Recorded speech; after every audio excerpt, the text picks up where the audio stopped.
getting there. You're here. Glad you could make it. How are you late on the one day that they give you an extra hour for daylight savings? I don't get it. You fall back, spring ahead. You should have been here an hour early, right? Does that make sense? Anyways, we're going to finish up the air ride today. Or at least get the bags mounted in the front.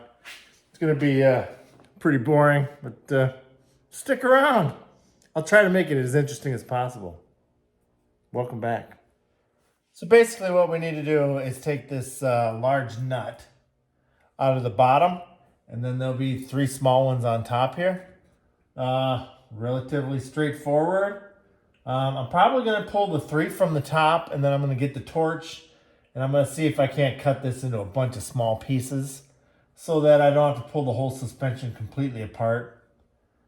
You start pulling stuff apart, and you got to get alignments, and I don't know, to be honest with you, I really haven't messed with it that much, so I'll just stay in my comfort zone and torch all this out, and then we can start fishing pieces in there where we need to, and whatever else. Get the new air ride bolted in there. So, yeah, let's get after it. So upon a little bit further inspection, just taking a peek down here, it's kind of hard to see, but this nut is completely rusted off. So I'm not sure how a guy's going to get that off other than just torching the darn thing and just being done with it. So anyways, I'm going to loosen these top ones quick, and then we'll probably torch the bottom off. So what do you guys think of the new F600 build that we're going to be starting on? The plan is that I'm going to take it to the shop that I work at, and I'm going to shorten the frame, take that box off, do everything else that I need to do in one day, and then get the drive shaft over to get shortened, and then we'll probably drag it home. I don't have room inside my garage, so to be honest with you, the majority of it is going to be done right out in the driveway. Rain or shine. So, why not? So I got that green box that's outside. And the junkyard, about half a mile from my work, has a set of those F600 fenders in there. So I'm probably going to swing in there. I talked to them before, and they wanted like $250 a piece for them. And there ain't no way I'm paying that much. So I found another one on Marketplace that I may just go buy the whole truck for $1,000. That one's got that one's got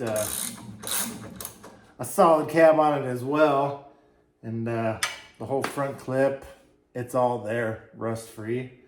So I don't know. It seems like the F600s are kind of the way to go around here.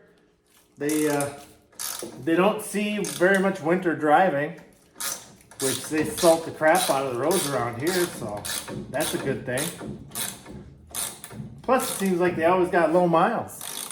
I mean, the other one I'm probably going to buy is a roller, but the one I bought the other day, that's 39,000 original miles. Can't beat that. Anyways, I'm going to finish pulling this off. I need an impact.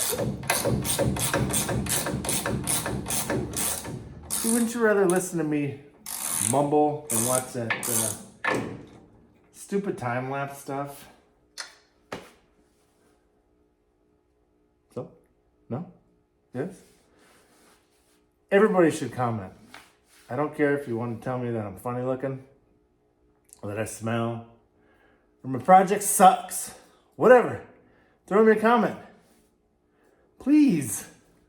Okay, so I have these 3 out. I'm pretty sure if you pull that off, it'll wreck your day. There is a lot of stored energy in these springs. So just be careful when you're doing that stuff. Also, if you're gonna torch these, kind of heat them up and go like halfway through, 3/4 through. And the pressure should start to, change where it's kind of sitting.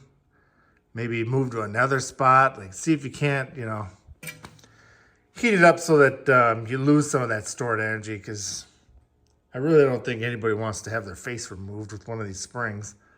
So if you don't believe me, look on the internet. Supposedly they'll go through the roof of your house or whatever, wherever you're working. So anyways, let's get this torched off. All right, so I just hit that with the Sawzall and the shock. It wasn't terribly violent, so all in all, we're still doing good. Now I'm gonna torch that spring off. Let's go. All right, here goes nothing.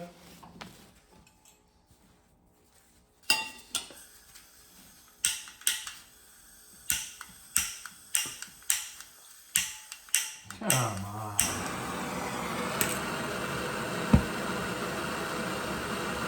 What you do is you turn your torch up until you stop seeing black smoke. And then you turn your oxygen on. That looks pretty nice right about there.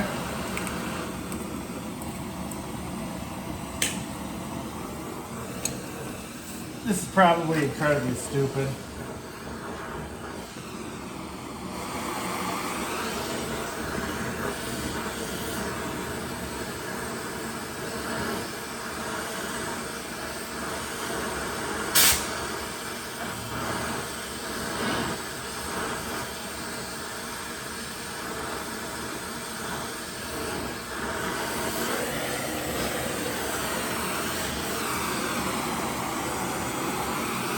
Probably grab a welding helmet.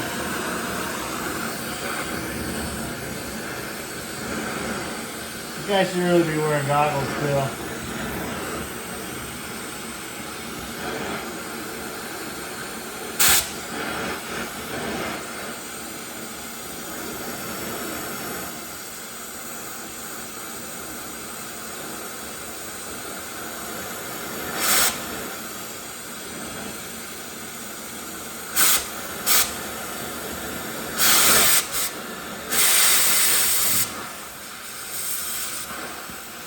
You're starting to move. Wants to do violent stuff. Now we're going to move to another spot.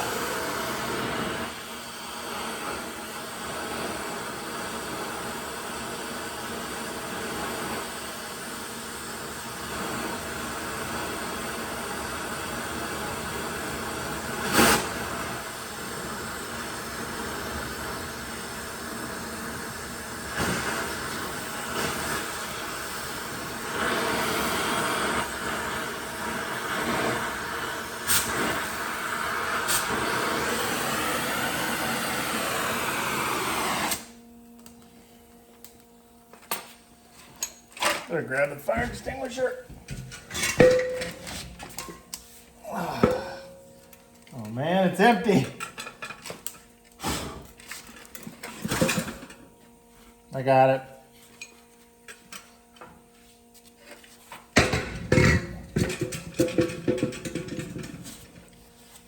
Anyways, I'm gonna keep working on this.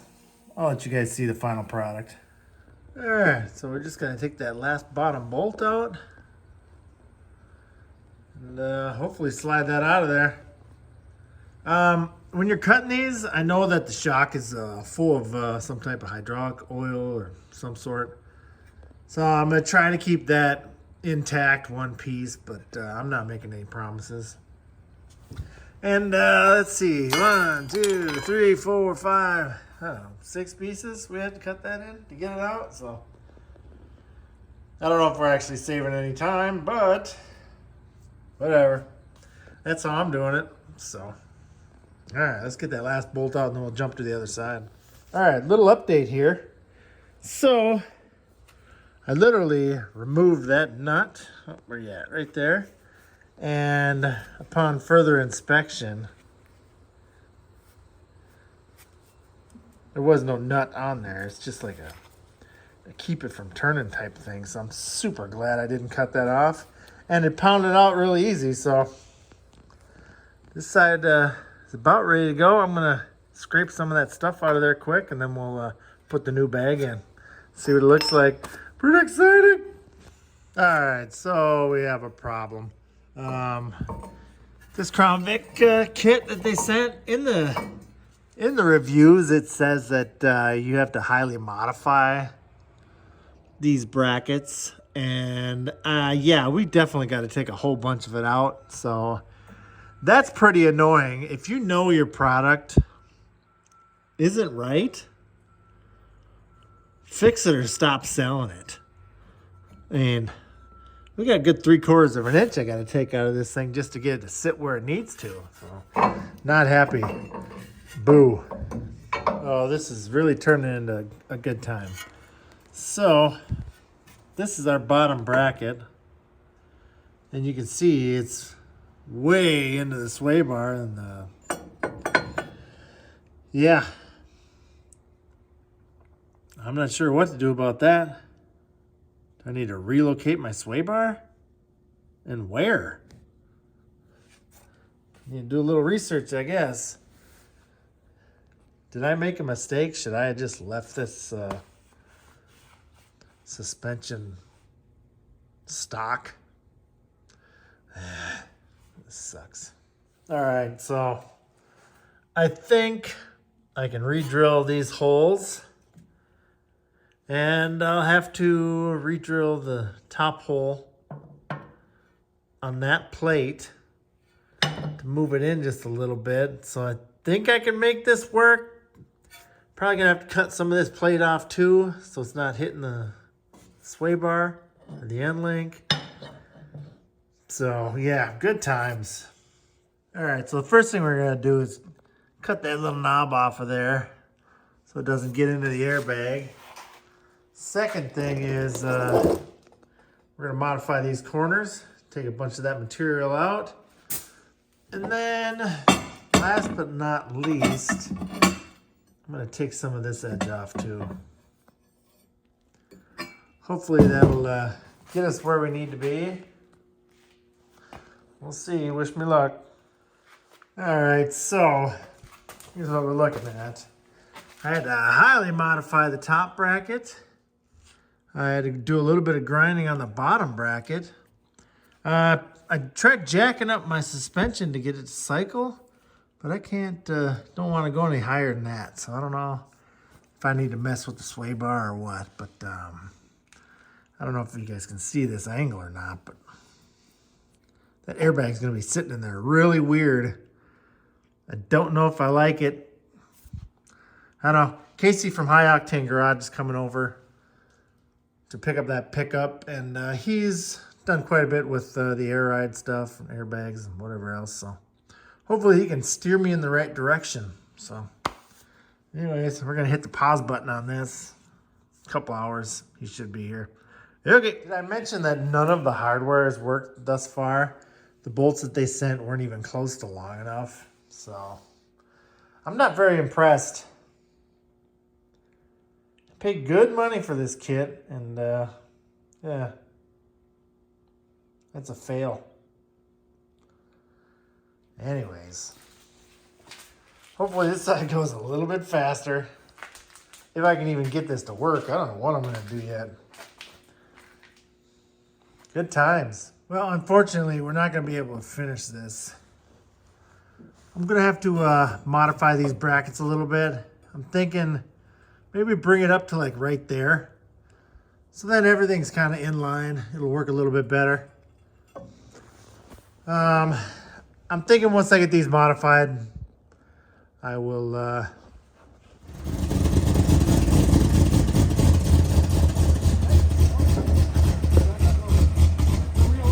loading her up, ready to go.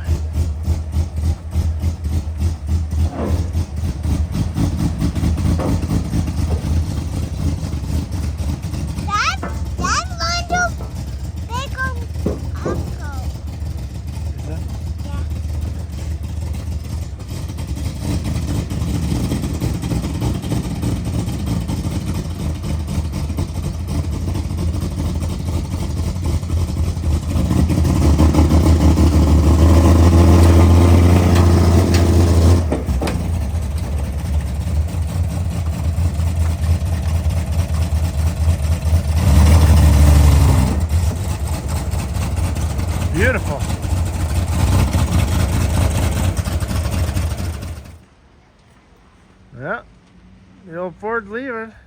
Well, that's going to do it for this week's episode. Unfortunately, we didn't get as much done as we would have liked, but I ran out of time. So I'm going to take them brackets to work, and then I'll probably get them modified, hopefully tomorrow morning, if not Tuesday. Don't forget to support small YouTube, like Classic Car Revivals, Hodgepodge Dodge Garage, High Octane with a K Garage.